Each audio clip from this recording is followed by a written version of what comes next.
isheen nama biraa heerumuuf sarqii ishii waamamee jechuudha waan Oromoo.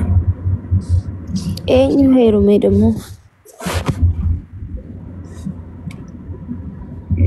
Intalaan hedduu yaaduuf ture intala hedduu ani jaaladhu ilaalcha adda ta'e qabuuf.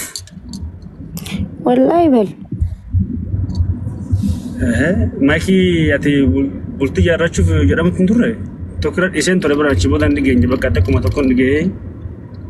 Ara usanii kijibani uummanni ambar warrumaa warra tiktokii amanu kana na ajaa'iba bar warri tiktokii akkuma dubbii oofaa baruse walii gadi. Hojii sobaa jechuudha bii sobaa. Yaa. Ati tiktokii girigirrii keessan isheentu kanaan hedduu si jaaladha barani girigirrii hin jaalattu ati. Self respect hedduu qabda. Dhugaadha. Waasi feesu saniif akka intala durbaata akkatti ta'uu qabda si galamee.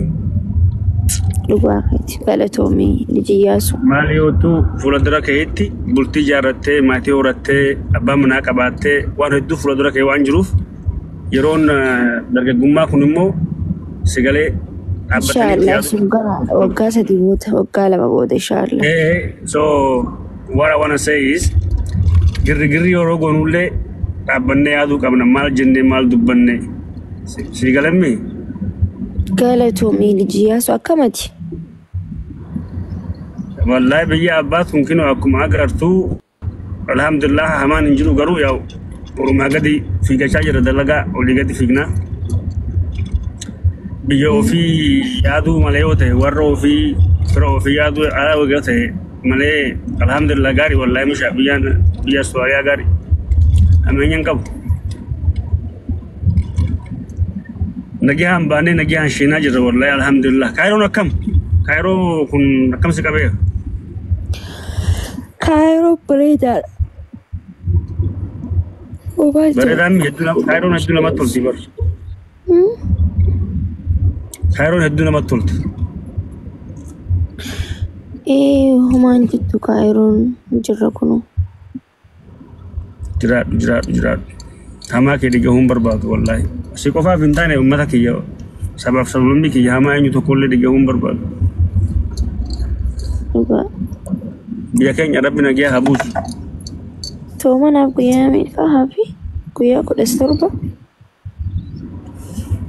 Soomana inni biyya Sooriyaa ammallee wuchuu waan ta'eef soomana jedhama yeroo sa'aan isaa jijjiirameera waan ta'eef malee baatii waggaa 5 waggaa 7 akka har'aa bar bakka yeroo isaa halkanii gabaabaa waan ta'eef warra Itoophiyaa dura furuu bara Asturaaliyaa jechuun amma Asturaaliyaa akka jaalatti ilaalu waan soomana amma halkanum keessee amma gana bahutti sa'umsadii 4 turtee achi booda iftara sin jedhan. Asturaaliyaa bar biyya Itoophiyaa dura iida gootu biyya Itoophiyaa dura soomantu bara isin bari akkuma Itoophiyaatti bara 2017 kabajuu qabdanii.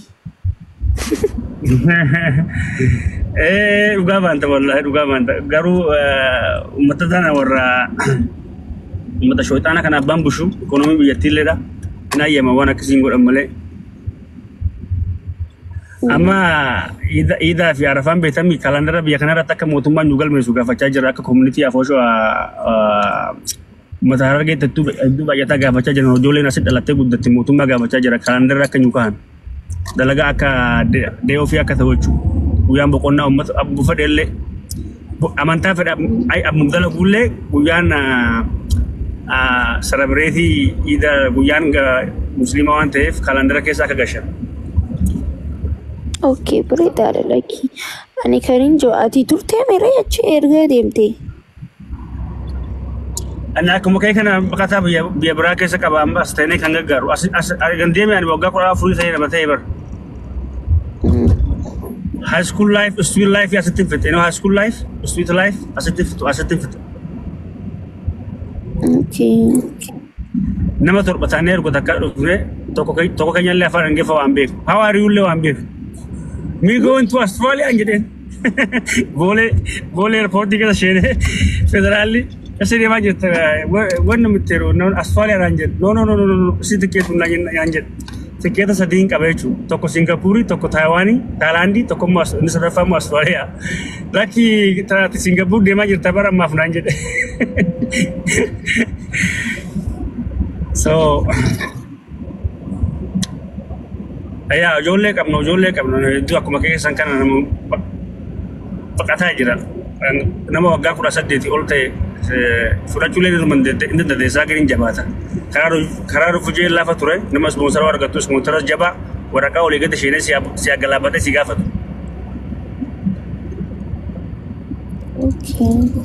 Deddeebuu qaba biiroo keessa. Ispeeshaalii fara kee ta'u bakka na dhukkuba sammuun kiyya hin dalagu fayyaan qabu jedhu bakka hedduu yeroo gabaabsuu qaban jechuudha. Maali? Namni akka rufujee ta'e dhufe warra isaa waliin wal quunnamsiisuun giddeetaa seera biyyattiirra kan jiru jechuudha. As fiduun. Din ispoonsarri kee si gasheen jira hayya nagaatti milkii maayikii du'aa godhu uumaan yoo sin jedhu akkasimi loora kaffalee dolara 10,000 kaffalee si falmachuu qaba jechuudha. Warra kiyya dhiiga kiyya jedhee kas ispoonsar kas godhu sunoo ta'uu tokko.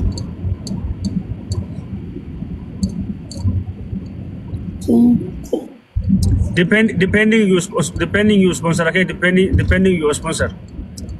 Dalagaa nama dalagu dalagaa mataa ufaa qaba galii qaba nama barateeru nama asfideellee si barsiisee karaa hedduu sponsor karaa hedduu jira. Nama gargaarsa mootummaa irraa barbaadu waggaa lama ergaa waa'ee maalirraa qabdan sila barreessi. Asirra barreessi. Obsa ergaa maalii akka qabdu waa'ee maalirraa dubbachuu akka dhimtu comment godhi. Waa'ee uummata baqataa kanarraa kan haasa'uu barbaade ture xiqqoo tokko.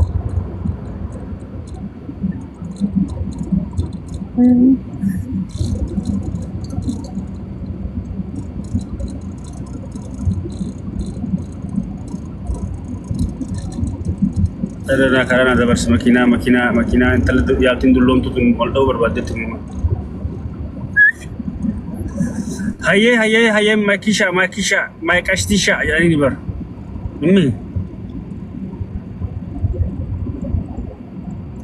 Maiki. Epic. Semua cara kayak cancel ikut of case haki biar kali tourist visa ini sergina invitation visa ada ini kan berajar. Sunimo malaka baik dan orang toko hatu waktu kerja itu malaka orang kamu. Turisti beda garumbi. Ama biya Europe kana fam namin nama hero to kabatu duga nama kum nagaro be kani. Tourist visa invitation visa is simple thing.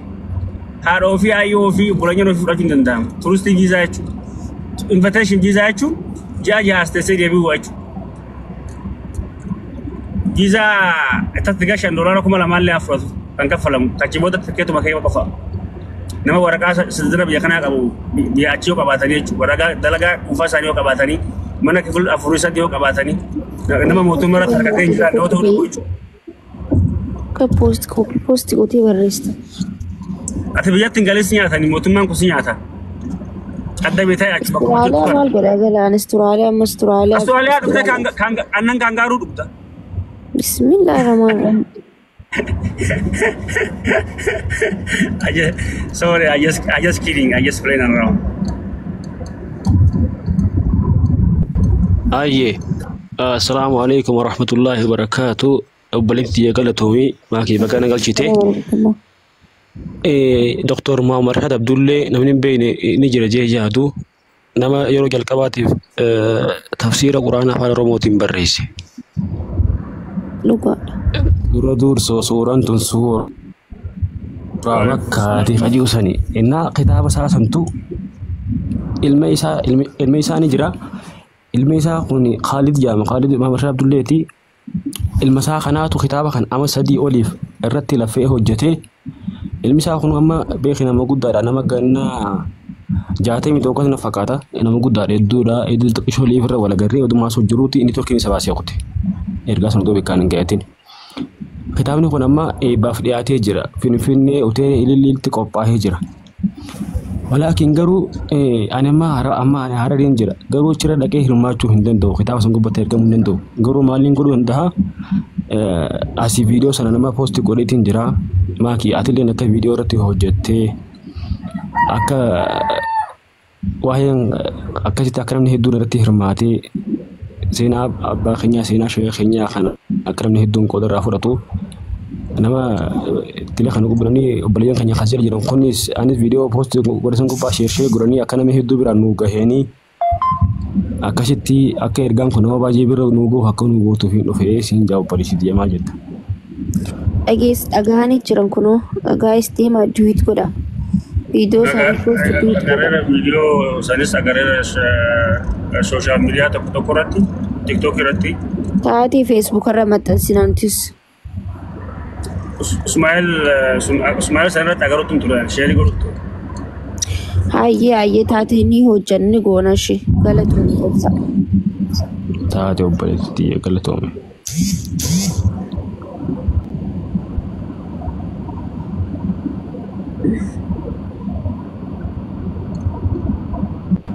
Inna akkam jirta reelii yaasu. Najee wallah alhamdulillah akkamatti fayyaa kenne gamammi faameesii ta'uun kun yeroo tokko bara hedduu nama hojii manaa guddaadha bara ofumaa saayi.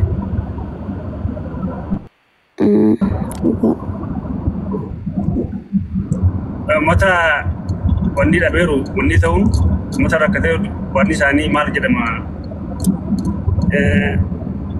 voice ta'uun nama voice lasii ta'eeru iya dabarsuu nama iya dhabeeru roorroo dabarsuu nama roorroo kita dabarsuu dhabeeruuf rakkoo ummata bira geehuun hojii guddaadha barkun.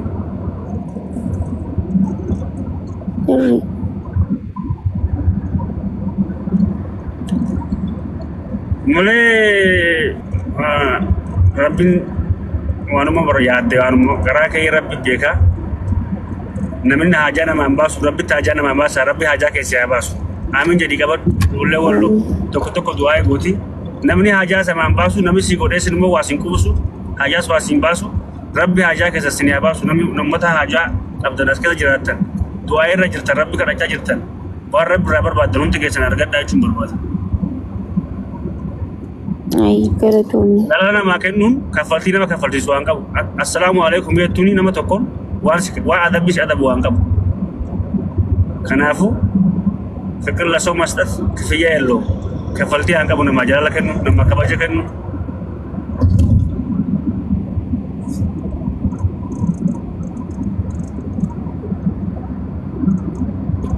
Coba keeti.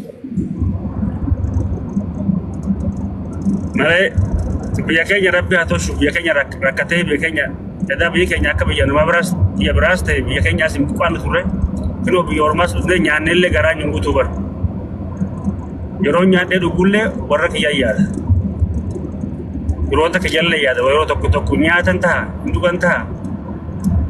Ani as baafadhee namni tokko si galamii sooshaal miidiyaa rabbaa Ojoleen Austraaliyaa bar sooshaal miidiyaa baay'ee ta'uu dandeenya bar hedduu babbareedduu addunyaa kana irra qabdi bar ግን namni tokko akka amantii keenyaatti akka abbootii keenyaa jedhaniin ija namaa isheen hin jedhan wadhaa ta'a bishaan mi jedhan jira jechuun barruunfi jirtan kunyuu geessan jechuurraa tuttaaluun barbaannu naraa jechuun malee nama afaan Oromoo takkaan wanni takka jira jechi takka naraa jedhanii boodammoo na dhoksaan maal jedhan akkaan nama bar naa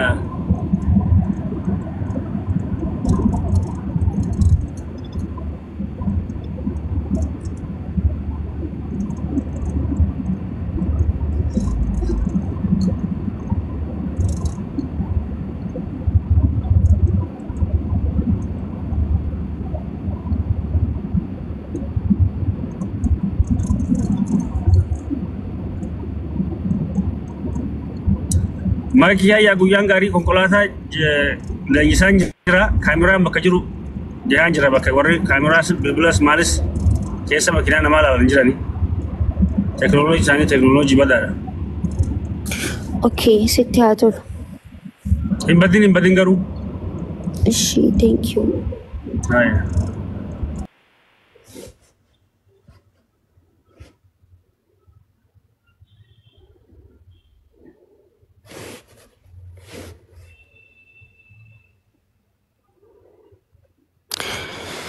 Hi, guys.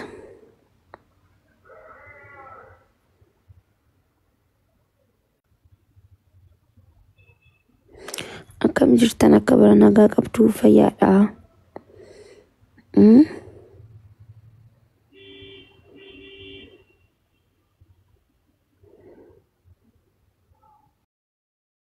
Baadha wannan